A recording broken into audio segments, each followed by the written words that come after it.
Hello everyone, welcome back to Ninja Prep. तो आज के इस लेक्चर में हम डिस्कस करेंगे बीजेटी बाइसिंग के कुछ पीवाईक्यूज। ये पीवाईक्यूज होंगे आईआईटी जैम एग्जाम में आए हुए क्वेश्चंस के। इसके पहले के जो लेक्चर्स है उसमें मैंने आपको बाइसिंग से रिलेटेड जो भी कॉन्सेप्ट्स हैं वो अच्छे से समझाए हैं और हमने उनको समझने के लिए क्वेश्चंस भी सॉल्व किए हैं। तो ये जो क्वेश्चंस है जो हम सॉल्व करेंगे तो इनके अंदर खासा आपको दिक्कत आनी नहीं चाहिए, फिर भी आती है तो उसके लिए मैं ये कहूंगा कि बाइसिंग के जो मैंने लेक्चर्स आपको कराए हैं वो पहले आप क्लियर करें, देन आप पीवाईक्यूज की तरफ बढ़े। तो चलिए स्टार्ट करते हैं आज के क्वेश्चंस। पहला जो क्वेश्चन है उसके अंदर आपको गिवन है कि the potential divider circuit shown in the figure has the value. तो उसमें आई ई की वैल्यू आपको दी है, that is equals to 2 milli ampere. Base current की वैल्यू दी है 50 mu ampere. Base emitter voltage की वैल्यू है 0.2 वोल्ट। एमीटर रेजिस्टेंस की वैल्यू है 1 किलो ओम और R2 जो रेजिस्टेंस है उसकी वैल्यू है 10 किलो ओम। VCC जो है कलेक्टर आउटपुट, कलेक्टर पर जो वोल्टेज है वो 10 वोल्ट का है। हमें R1 की वैल्यू निकालनी है। R1 का मतलब है कि हमें ये वाले रेजिस्टेंस की वैल्यू निकालनी है।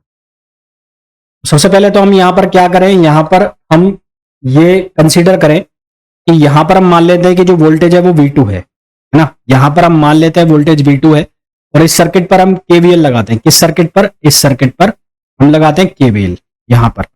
तो यहां पर जब हम KVL लगाएंगे तो क्या लिखा जाएगा? V2 माइनस ये आएगा VBE और माइनस ये बनेगा IERE, minus IERE equals to 0। तो यहां से हम इसको सॉल्व करेंगे तो VBE की वैल्यू हमें गिवन है 0.2 वोल्ट। तो V2 माइनस 0.2 वोल्ट और उसके बाद IE की वैल्यू हमें गिवन है वो कितनी है? IE की वैल्यू है 0.2 मिली एम्पियर। तो इसको मैंने लिखा 0.2 वोल्ट। IE की वैल्यू है 2 मिली एम्पियर और RE की वैल्यू है 1 किलो ओम। यहां से इसको सॉल्व करेंगे तो हमारे पास V2 की वैल्यू आ जाएगी और V2 की वैल्यू आएगी यहां से 2.2 वोल्ट ना। यहां से किसकी वैल्यू आ जाएगी? V2 की, और V2 की वैल्यू कितनी आ जाएगी? 2.2 वोल्ट वैल्यू आ जाएगी। तो V2 की वैल्यू आ गई तो हम किसकी वैल्यू निकाल सकते हैं? I2। तो I2 जो हो जाएगा वो किसके इक्वल हो जाएगा? V2 अपॉन R2 और V2 की जो वैल्यू है वो कितनी है? 2.2 वोल्ट और R2 की वैल्यू है 10 किलो ओम। तो यहां से हमारे पास I2 की वैल्यू आ गई। I2 की वैल्यू आई है 0.22 मिली एम्पियर। I2 की वैल्यू आई है 0.22 मिली एम्पियर। ये वैल्यू आ गई किसकी? I2 की। अब यहां पर इस पॉइंट के ऊपर हम लगाएंगे किरचॉफ करंट लॉ। तो इस पॉइंट को अगर मैं नाम दे दूं A, तो at A apply Kirchhoff current law. तो ये क्या बनेगा? ये बनेगा I1 equals to I2 plus IB। IB की वैल्यू हमें गिवन है 50 म्यू एम्पियर और I2 की वैल्यू हमने निकाल ली 0.22 मिली एम्पियर। 0.22 मिली एम्पियर और 50 मिली एम्पियर, 50 मिली एम्पियर को हमने लिख दिया 0.05 म्यू एम्पियर। तो यहां से हमारे पास आएगा 0.2, ये बनेगा 0.27 मिली एम्पियर। ये वैल्यू हो गई किसकी? I1 की, और I1 की वैल्यू हो गई 0.27 मिली एम्पियर। अब हम क्या करेंगे? वोल्टेज निकाल लेंगे अक्रॉस R1। R1 के अक्रॉस हम वोल्टेज निकालेंगे। वो कैसे निकालेंगे? तो वोल्टेज अक्रॉस R1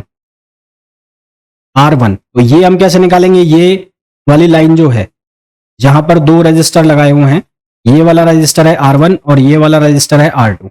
यहां पर वोल्टेज है V1, यहां पर वोल्टेज है V2 और यहां पर टोटल लोड जो आ रहा है वो VCC आ रहा है। तो VCC इसके बराबर होगा V1 plus V2। V2 already हमने निकाल लिया है तो यहां से हम निकालेंगे V1 और V1 equals to VCC minus V2। VCC की जो वैल्यू है वो हो जाएगी हमारे पास 10 VCC की वैल्यू, और V2 की जो वैल्यू है जो हमने अभी फाइंड आउट की, V2 की वैल्यू वो आई है 2.2 वोल्ट। तो यहां से V2 की वैल्यू हमने सब्सटीट्यूट कर दी 2.2 वोल्ट। आंसर हमारे पास आ गया, ये आ गया 7.8 वोल्ट। तो यहां से हम निकाल लेंगे R1 की वैल्यू हो जाएगी V1 अपॉन I1। V1 की जो वैल्यू है वो हो गई 7.8 और I1 की वैल्यू हम निकाल चुके हैं 0.27 मिली एम्पियर। तो यहां से हम सॉल्व करेंगे तो आंसर आ जाएगा 28.29 किलो ओम। आंसर क्या? वीडियो में आगे कंटिन्यू करूं उसके पहले आप लोगों को एक इन्फॉर्मेशन देना चाहूंगा। यदि आप लोग प्रिपरेशन कर रहे हैं CUET PG 2025 फिजिक्स एग्जाम के लिए तो उसके लिए आप बैच ज्वाइन कर सकते हैं मंजिल 2025 CUET PG और फिजिक्स एग्जामिनेशन। इस बैच में आपको लाइव प्लस रिकॉर्डेड क्लास मिलेंगी, साथ ही साथ 1000 प्लस प्रैक्टिस क्वेश्चंस भी मिलेंगे।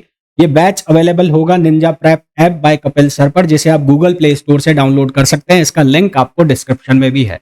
साथ ही साथ अगर आप आईआईटी जैम एग्जाम की प्रिपरेशन कर रहे हैं तो उसके लिए आप बैच ज्वाइन कर सकते हैं, लक्ष्य आईआईटी जैम 2025 बैच, जिसमें स्पेसिफिकली जो है वो क्लासेस रहेंगी, एक्सक्लूसिवली क्लासेस रहेंगी आईआईटी जैम के लिए, और साथ ही साथ आपकी टिफर के जो एग्जाम की प्रिपरेशन है वो भी इसमें हो जाएगी। इसके अलावा अगर आप CSIR नेट की प्रिपरेशन कर रहे हैं और गेट की प्रिपरेशन कर रहे हैं तो उसके लिए आप बैच ज्वाइन कर सकते हैं, श्रेष्ठा बैच, जिसमें आपको डिटेल्ड प्रिपरेशन कराई जाएगी CSIR नेट एग्जामिनेशन 2024 दिसंबर और गेट 2025 एग्जाम की। और अगर आप केवल क्वेश्चन प्रैक्टिस करना चाहते हैं CSIR नेट एग्जाम के लिए, जेस्ट एग्जाम के लिए, गेट एग्जाम के लिए, तो उसके लिए आप बैच ज्वाइन कर सकते हैं विजय श्री बैच, जो कि CSIR नेट, गेट और जेस्ट एग्जाम के लिए है। साथ ही साथ अगर आप टिफर की प्रिपरेशन कर रहे हैं तो उसके लिए भी यूजफुल होगा। इस बैच में आपको 1200 प्लस क्वेश्चंस, साथ ही साथ फॉर्मूला रिवीजन भी कराए जाएंगे। ये सभी बैच आपको अवेलेबल होंगे Ninja prep app by Kapil sir पर, जिसे आप गूगल प्ले स्टोर से डाउनलोड कर सकते हैं, एज वेल एज लिंक जो है इसका वो भी डिस्क्रिप्शन में दिया हुआ है। जाएगा 28.29 kilo ohm, which is the right answer. Next question पे आइए। इस क्वेश्चन के अंदर हमें वोल्टेज निकालना है VCB and current IB, common base configuration है, कॉमन बेस। तो ये हमारा इनपुट सर्किट हो गया, ये वाला सर्किट हो गया इनपुट, और ये वाला जो सर्किट हो गया ये आउटपुट सर्किट हो गया। कॉमन बेस है तो ये हो गया B और ये हो गया E। तो यहां पर सबसे पहले हम एमिटर करंट निकाल लेते हैं। तो एमिटर करंट कैसे निकालेंगे? एमिटर करंट की वैल्यू हो जाएगी, वो हो जाएगी VEE minus VBE upon RE। मैंने कुछ नहीं किया है, मैंने ये वाले सर्किट में किरचॉफ वोल्टेज लॉ अप्लाई कर दिया। तो VEE की जो वैल्यू है वो है 4 वोल्ट और VBE की जो वैल्यू है वो 0.7, अगर ये सिलिकॉन है तो 0.7, और RE की वैल्यू है 1.2 किलो ओम। तो यहां से सॉल्व करने पर हमारे पास आंसर आएगा, ये आएगा 2.75 मिली एम्पियर। ठीक है, क्या आंसर आएगा? 2.75 मिली एम्पियर। अब हम आउटपुट सर्किट में किरचॉफ वोल्टेज लॉ लगाएंगे। तो KVL एट आउटपुट सर्किट। तो आउटपुट सर्किट पर हम KVL जब लगाएंगे तो यहां से हमें VCB की वैल्यू मिलेगी, that is equals to VCC minus ICRC। VCB equals to minus ICRC। अब यहां से हमने IE की वैल्यू निकाली है, और IE is lump sum about to equal IC। तो सिंस मैं यहां लिख देता हूं, since IC is near about to IE, तो यहां से VCC की वैल्यू हमारे पास है 10 वोल्ट, IC की वैल्यू मैं सब्सटीट्यूट कर दूंगा ये वाली 2.75, और RC की वैल्यू हो जाएगी 2.4। और जब हम ये वैल्यू सब्सटीट्यूट करके आंसर निकालते हैं तो VCB की वैल्यू आएगी हमारे पास 3.4 वोल्ट ना। VCB की वैल्यू हमारे पास कितनी आ जाएगी? 3.4 वोल्ट। तो हमें वैल्यू निकालनी है IB की वैल्यू किसके बराबर होगी? वो होगी IC अपॉन बीटा। IC की वैल्यू कितनी है? 2.75, और बीटा की वैल्यू हमें गिवन है, बीटा की वैल्यू कितनी है? 60। तो यहां से हम सॉल्व करेंगे तो आंसर आएगा 45.8 मिली एम्पियर। क्या आंसर आएगा? 45.8 मिली एम्पियर। नेक्स्ट क्वेश्चन पे आइए। नेक्स्ट क्वेश्चन में बोला है for the transistor circuit shown in the figure में बीटा की वैल्यू दी है 100 एंड VBE की वैल्यू दी है, and determine the current, base current निकालना है और कलेक्टर एमिटर वोल्टेज। सबसे पहले मैं ये वाला सर्किट चूज कर लेता हूं, ये वाला है ना, ये वाला सर्किट ले लेता हूं। तो इस सर्किट को अगर मैं लूंगा तो क्या बनेगा? 20 माइनस, ये बनेगा IB 450 IB base current minus VBE और माइनस IE और RE इक्वल्स टू 0। ठीक है, ये बन गया। तो IE और IB में क्या रिलेशन होता है? सिंस IE इक्वल होता है बीटा प्लस 1 IB, तो मैं ये वैल्यू अगर यहां रखता हूं तो हमें यहां से IE की वैल्यू मिल जाएगी, और IE की वैल्यू जो मिलेगी वो मिलेगी 20 माइनस 0.7, 20 माइनस 0.7, VBE की वैल्यू 0.7 हो जाएगी, और यहां पर IE की जगह मैं रख दूंगा बीटा प्लस 1 IB। तो बीटा प्लस 1, बीटा कितना है? 100, तो ये हो जाएगा 101।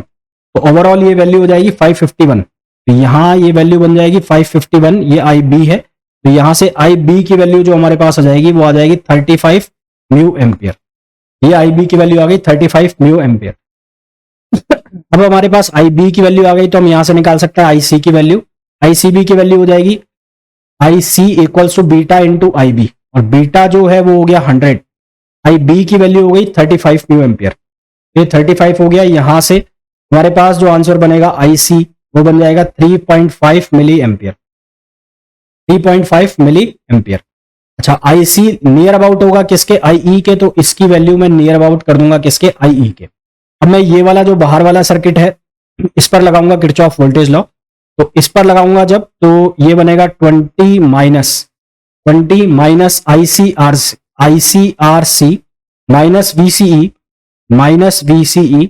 माइनस ये बनेगा आई ई आर ई और इक्वल्स टू 0। तो यहां से वीसीई इक्वल हो जाएगा 20 माइनस आईसी की वैल्यू 3.5 आरसी की वैल्यू 2, फिर माइनस आर आई ई की वैल्यू 3.5 और आर ई की value 1।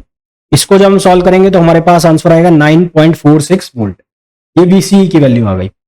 Now we have to find out R E, V B निकालना है। तो उसके पहले हम वी ई निकाल लेते हैं। वी ई कितना आ जाएगा, वो आ जाएगा आई ई और आर ई। आई ई हमने ऑलरेडी निकाला है 3.5, आर ई की वैल्यू 1, तो ये आ जाएगा 3.5 वोल्ट। अब क्योंकि वी बी ई जो है उसको हम क्या लिख सकते हैं, उसको लिख सकते हैं V B minus V E. तो यहां से वी बी की वैल्यू किसके बराबर हो जाएगी, वीई प्लस वीबी, वीई प्लस वीबी। तो ये जब वैल्यू हम सॉल्व करेंगे तो ये बनेगा 3.5 प्लस ये हो जाएगा 0.7। आंसर हमारे पास आ जाएगा 4.27, 4.2 हो जाएगा। हाँ, यहां से आंसर आ जाएगा 4.2 वोल्ट। तो यहां से हम आई सी निकाल लेंगे सैचुरेटेड कंडीशन में। वो कैसे निकलेगा, वो निकल जाएगा VCC upon R C plus R E. VCC की वैल्यू हमारे पास है ऑलरेडी 20, आर सी कितना है 2 और आर ई कितना है 1। यहां से वैल्यू आ जाएगी 6.67 मिली एम्पियर, है ना। यहां से कितनी वैल्यू आ जाएगी, 6.67 मिली एम्पियर। तो इस तरह से हमें ये क्वेश्चन। वीडियो को छोड़ने से पहले बात कर लेते हैं हमारे रिजल्ट की। तो 2023 में मैंने ये कोर्सेज वगैरह स्टार्ट किए थे। तो 2023 की अगर मैं बात करूं तो सीयूईटी पीजी का मैंने पहली बार कोर्स स्टार्ट किया था। कुछ एक बच्चों ने आईआईटी के लिए भी ज्वाइन किया था मुझे। तो मोर देन 50 स्टूडेंट्स 2023 की मैं अगर बात करूं तो मोर देन 50 स्टूडेंट्स जो है वो बिग फोर यूनिवर्सिटीज मतलब डीयू, जेएनयू, बीएचयू और एचयू में सेलेक्ट हुए थे। इसके अलावा कुछ एक स्टूडेंट्स आईआईटीज में भी सेलेक्ट हुए थे। बाकी जो अदर सेंट्रल यूनिवर्सिटीज है लाइक पंजाब, हरियाणा, हिमाचल, पांडिचेरी, उनमें भी काफी सारे स्टूडेंट सेलेक्ट हुए थे। अगर मैं बात करूं 2024 का अभी काउंसलिंग चालू है, चाहे वो आईआईटी जेई जैम की बात कर लें, चाहे हम सीयूईटी पीजी की बात कर लें। फिर भी अगर मैं अभी तक जो मेरे पास अपडेट है उसकी मैं बात करूं तो अभी तक डीयू का जो भी रिजल्ट आया है उसके अंदर डीयू के अंदर 5 स्टूडेंट अभी तक सेलेक्ट हो चुके हैं, 2 स्टूडेंट जेएनयू के अंदर सेलेक्ट हो चुके हैं, 4 स्टूडेंट पंजाब में, 5 स्टूडेंट बीएचयू में सेलेक्ट हो चुके हैं, 4 पांडिचेरी में सेलेक्ट हो चुके हैं। इसके अलावा 4 से 5 स्टूडेंट्स जो हैं वो आईआईटी जैम के थ्रू आईआईटी बॉम्बे में, आईआईटी दिल्ली में और आईआईटी कानपुर में सेलेक्ट हो चुके हैं। तो अगर आप लोग भी प्रिपेयर कर रहे हैं आईआईटी जैम एग्जाम के लिए या सीयूईटी पीजी एग्जाम के लिए, तो आप ये ऐप जो है Ninja prep app by Kapil sir, जिसका इंटरफेस आपको कुछ इस तरह से दिखाई देगा और जिसे आप गूगल प्ले स्टोर से डाउनलोड कर सकते हैं, वहां आप इस ऐप को ज्वाइन कर सकते हैं। इस ऐप में आपको सीयूईटी पीजी के लिए 2 कोर्स मिल जाएंगे अभी। एक है विक्टर बैच जो कि 2024 का रिकॉर्डेड बैच है, जिसकी प्राइस 3800 रुपीज है, जिसके अंदर आपको जो थ्योरी सेक्शन है, क्वेश्चन सेक्शन है, टेस्ट सीरीज है, प्रैक्टिस क्वेश्चन है, वो सब अवेलेबल हो जाएगा। साथ ही साथ इस साल के लिए अगर फ्रेश कोर्स आपको ज्वाइन करना है तो इसके लिए आप मंजिल सीयूईटी पीजी 2025 ज्वाइन कर सकते हैं। ये बैच अभी रनिंग में है। इसके अलावा अगर आप आईआईटी जैम 2025 की प्रिपरेशन कर रहे हैं तो उसके लिए आप ये लक्ष्य बैच ज्वाइन कर सकते हैं। तो होपफुली ये जो वीडियो है आप लोगों के लिए बहुत यूजफुल रहा होगा। वीडियो को छोड़ने के पहले प्लीज वीडियो को लाइक जरूर करें, चैनल को सब्सक्राइब नहीं किया चैनल को सब्सक्राइब करें और वीडियो को शेयर जरूर करें।